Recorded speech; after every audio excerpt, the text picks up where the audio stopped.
What's up, guys? It's Moobit here, and I'm off to Worksop today, meeting up with my old podcasting co-host Joe, who's going to be assisting me. And today we're doing a pro bono documentary for, funnily enough, my old biology teacher from comprehensive school, Graham Bates. Top bloke. He taught me for 7 years, like all the way through GCSEs, and he taught me for A-levels as well. He's an alright lad. I think it was 2011 he basically got prostate cancer, and ever since he's been hardcore campaigning to raise awareness for the charity and for the disease itself. So much so that himself and a small team of lads are all going to cycle from Worksop to Paris next week. So we are making a documentary about that, trying to raise awareness and that they can use in future projects and things like that. So we're going all in with this one. We're going handheld gimbals. We are going Inspire 2 probably, depending on the conditions, which is a drone for those who don't know. We're going DSLR, 4K, the lot. It's going to be great. We're going to be interviewing them, I think, at Graham's house. And then in the evening, they've got a fundraiser at a local hotel, which I'll be filming and doing some guerrilla filmmaking and B-roll and stuff like that. And then tomorrow, they're going on a cycle ride, so we'll be mounting cameras to the car and following with drones as and where it's safe to do so, all that kind of thing. So yeah, hopefully should turn out all right, but not for me. Let's get on with it.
Plus, 199. Are we 199? No, 209. Well, 75 and 65. 170. 140. 140 plus 69 is 209. Yeah. It's alright.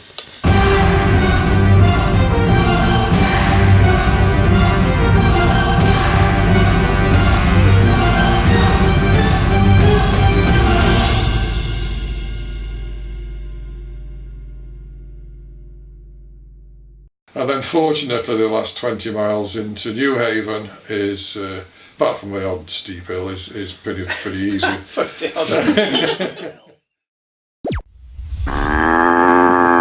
Well, hi, we're Team Soixante-Neuf. I'm Graham Bates. I'm John Salmon. And I'm David Battram. And we are off to France a week on Saturday on this charity cycle ride called Challenge Soixante-Neuf.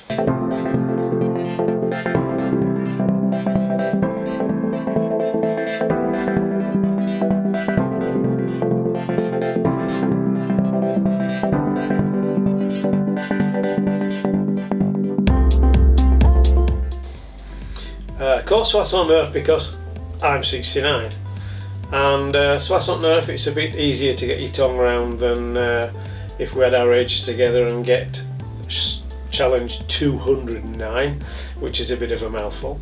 So we settled on challenge Soixante-Neuf.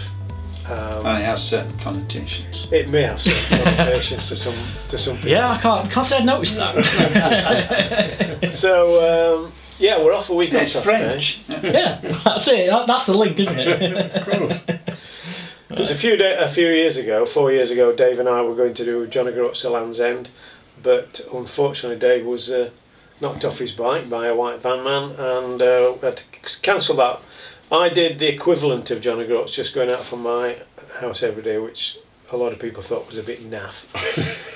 But I raised 1,400 quid for charity, so Congratulations. we do quite a bit of cycling, Dave and I, so we thought, we'll have another challenge, but this time we'll make it sound like it's good. Or a little better than going out from our house every day. Yeah. Yeah. Nice one. So, Dave, can you tell me a little bit about the charity side, what you do, why you're doing it and things? Yeah, no problem. Well, firstly, we decided to do the challenge anyway. This was something that we thought would be a good idea, having not done the John O'Groats to Land's End challenge some years ago. And whilst we are doing it, we thought we might as well get some sponsorship for the charities of our choice, which just happened to be Prostate Cancer UK, Parkinson's UK, and Children of Fiji. That's right. So we're looking for sponsorship still, and anybody who would like to can pick it up on Virgin Giving website. Why the charities? Well, I think Graham's been an advocate of children of Fiji for some years now, and the Prostate Cancer UK and the Parkinson UK is something that's close to our hearts. We have known a number of people with both complaints. We are all of a certain age where certainly the prostate issue is in the mind. Regarding the Parkinson side, I personally didn't know an awful lot about that until my best man was diagnosed with it many years ago, and subsequently died about 7 or 8 years ago. My brother-in-law has it, and it's only until you know how people respond to such an illness that you realise that it's pretty awful. Needs sorting. We need some sort of cure, as we do for many other things. Obviously, the prostate cancer, I'm a prostate cancer survivor. I was diagnosed in 2011, and I was successfully treated because it was caught early. And because it was caught early and I'm fine, I have become a volunteer for Prostate Cancer UK, so I give presentations and things like that, just to try to raise awareness and make sure that people don't end up with severe cases of prostate cancer, which is very difficult to cure once it's got into the bones. So that's one of the reasons. Children of Fiji, just run by 2 friends of mine, who don't take any administration fees at all for the charity. They go out to Fiji twice a year, but they both ex-teachers, and they pay for that with money from exam marking, which can be quite lucrative. But it's very good charity. Does an awful lot of work in Fiji. In fact, they got MBEs last year, Peter and Margaret. So we're really pleased about that. So that's the sort of the background. And with prostate charities. cancer, my father died of prostate cancer, and I've got an enlarged prostate as well. So it's all focusing on prostates. Yes, must be difficult. So one of you guys mentioned earlier that you got friends as well. It's not like quite a common thing once you realise that. Yeah, you know, I know quite a few people who have suffered with their prostates and had them successfully sorted, but I don't think there's enough information out there, or people just tend to ignore it. Yeah, it's a problem with chaps. And until they get really ill, will sort of never go to the doctor, and reluctant just to go have the odd test or something like that. And this is the hurdle we've got to get over by going out there to as many places as we can with where we can meet men of a certain age who then can either take a test or not. It's entirely up to them. But had I not met an old guy I used to work with in the pub, and he said, "Have you had one of these PSA tests?" And I said, "No." I said, "Why?" He said, "Well, I've had prostate cancer, and I had annual PSA tests for 5 years, and the number went up on the 5th year, so I went to be diagnosed properly, and I was successfully treated." And that's what happened to me. I went for a PSA test. I think the number was 3. The next year the number was 5. The year after the number was 8. So I think I said to the doctor, "Can we do something about this?" So off to Doncaster. Full diagnosis, yeah, they found some cancer cells, and then it was up to Jimmy's in Leeds for my treatment, which has sorted me out. My PSA level now is 0.01, so I'm quite pleased with that.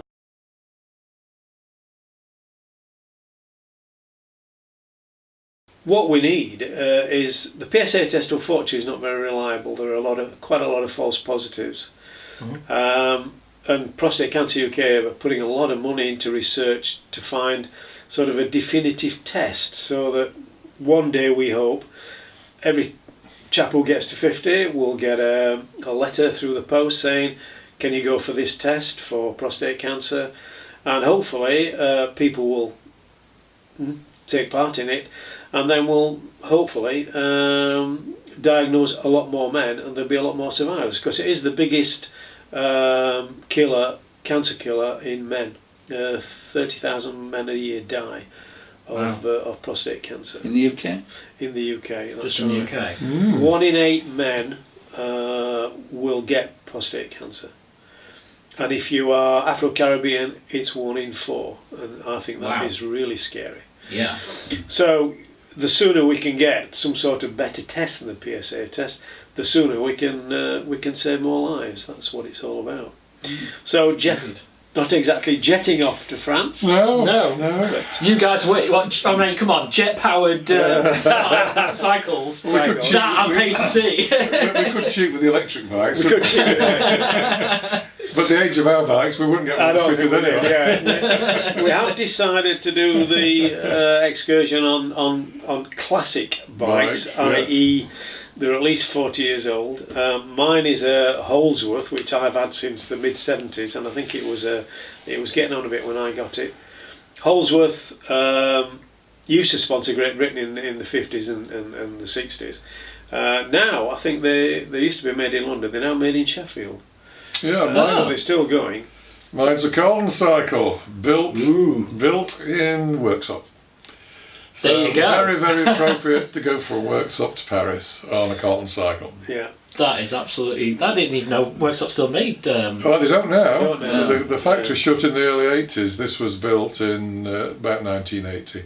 So we're not making it easy for ourselves. Not on these fancy carbon fibre jobs. No, That's the old 531 tubing, that'll do. that'll do us. Plenty double D40. Yeah, That's right. Yeah, that's mainly for your backside, actually. So, so we got together, managed to press Gang John into supporting us us, yeah. in his eco-friendly hybrid car.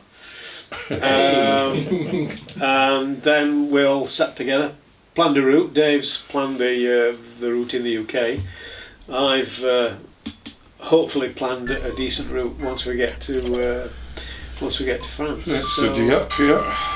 So where are we going first then, Dave? Firstly from Worksop to Stamford, which is a little over 70 miles. That's the first day. With hopefully a lunch stop in a place called Bottisford, if anybody knows that area. It's just to the west of Newark. So we should be there within about 3 hours from the start. And then in the afternoon that'll be another 3 hours-ish through to Stamford, where we've got a travel lodge booked. And then from there we on day 2 we cycle pretty much due east for about 15 or 16 miles, and then due south to finish up just south of Cambridge, and that again is a little over 70 miles. And the third day is an interesting day, which I've recce'd half of it. What I haven't recce'd is inside the M25. We actually cycle from south of Cambridge through to Barking, and it's the route into the outskirts of London, which should be a challenge. It's not as long a day, it's about 65 mile that day, but I suspect it'll just be as long because the route is a little bit unknown to us. From Barking then we get the Vauxhall Foot Tunnel to go under the Thames, and then we hit the hill, well we come out of London first, due south, and then we hit the hills over something called South Weald, which I'd never heard of before, but is particularly hilly. You'll have a nice run down from Biggie Hill down through to West Ham. Bridge. Yeah, it's interesting. Yeah, and then we it's go all downhill. through Eden Bridge, and it's uphill all the way up to Ashton or Ashford Forest. That's the highest point, and then fortunately the last 20 miles into Newhaven is, apart from the odd steep hill, is pretty easy. So that fourth day is a killer, but hopefully by then we'll have reached some sort of fitness, having had 3 days in the saddle, Yes. or unfitness, depending on how it goes. And extremely sober. Yeah. And you'll be attaching those jet engines of Absolutely. We're then got a B&B booked in Newhaven, and we catch the sort of mid-morning ferry across the channel to Dieppe. Where Graham picks it up. Yeah, once we're in Dieppe, we'll get there about tea time. So we're going to do maybe 30 miles that evening, and then John will pick us up, take us back to our hotel in Dieppe, drop us off the next morning at the spot we reached, and then it's quite a long day to get to a town quite near Paris, where we stay one night, and then the last day we've got about 30 miles to go to actually get into Paris, where hopefully we'll meet John by the Eiffel Tower. He'll have come in on the train, because it will be a bit of a... No way I'm not driving. Very wise. I was going to ask you that. Yeah. And then we'll cycle back to the town we stayed, and then it's just bikes on the car all the way back to Newhaven and on the ferry, and all back in one day, hopefully. Yeah, that's You're not going to cycle all the way back? No. we thought about it. We thought about it for about 3 seconds. Then after the celebration, hopeful celebration, when we finish, maybe the following day might be a bit squiffy. Might be a bit. They might be a bit squiffy. I'm going to do some driving. He's got to keep driving. So there's all sorts of odd things to sort out, isn't there? Like, obviously we need potentially 2 drivers, so we've got to sort out the insurance and all sorts of things like that. But I think we're organised so far. Yeah, All the hotels are booked, the ferry's booked, Yeah. and so that's it. We're on our way. We've done quite a lot of miles over the last 3 months, haven't we? Dave? Yeah. Not so much this week. This with week's been It's with been the- dreadful, hasn't it? Weather-wise, yeah. But yeah, no, we're looking forward to it actually. Yeah. We're looking forward to decent weather as well, because as everything is booked, come hail or high water, We have to go. thunderstorms or snow, we're still going to do it. So we're hoping that it's prevailing wind and nice weather. Yeah. I was thinking that, yeah. So if you get hailed on, then basically carry on. Well, pretty much, Basically, Unless you find a big tree to shelter under for a few weeks. Yeah. We're just Provided it's hoping, not lightning. Provided it's not lightning, yeah. we're hoping that the worst it'll be is the odd shower. So we've decided to have a charity evening at the Station Hotel tonight. It's going to be a pie pea supper and a quiz, as I say, run by my pal Bill Morrow. It's going to be a bingo quiz, which means your desperate quizzing persons might not necessarily win. And of Genius. course there will be a raffle with a variety of prizes, some of which might be unusual. But then again, it is a Batesy sponsored Raffle. evening to some extent, so we're quite looking forward to it. We've got 40 people signed up already. So we're charging a £5 a head, so we're getting near £200 already to split between the 3 charities. So I'm quite looking forward to it. I think it's going to be a fun evening. Yeah, should be good. Yeah. And also, obviously, there's going to be lots of. It's Friday night. There'll be quite a lot of people in the pub anyway. Yeah, the locals. So it'll be again an awareness raising exercise. I'll put some Prostate Cancer UK publicity material out in the pub anyway. So hopefully, we'll get a bit more interest that way. So you're letting the members of the public, in to take part and things like oh that. anybody who comes in the pub will be dragged in or dragged in. They've got a pulse and a fire, then they're all right, aren't they? Dragged in by the prostate. And hopefully, even ordinary punters who are not doing the pie and pea supper will still maybe buy raffle tickets and things like that. And we'd like to thank Beth, the manager at the Station Hotel, and Andrew Woods, who actually owns the hotel, for providing the pie and peas tonight for nothing. So that's obviously a very good sponsorship.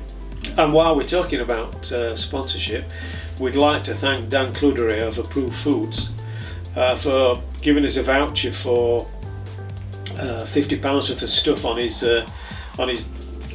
discount type website, and we've ended up with the equivalent of something like £130 worth of energy drinks, power bars, power gels, and things that we hope will keep us going throughout the day. I think they'll be used, that's for sure. Yeah.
I like to move it, move it, move it.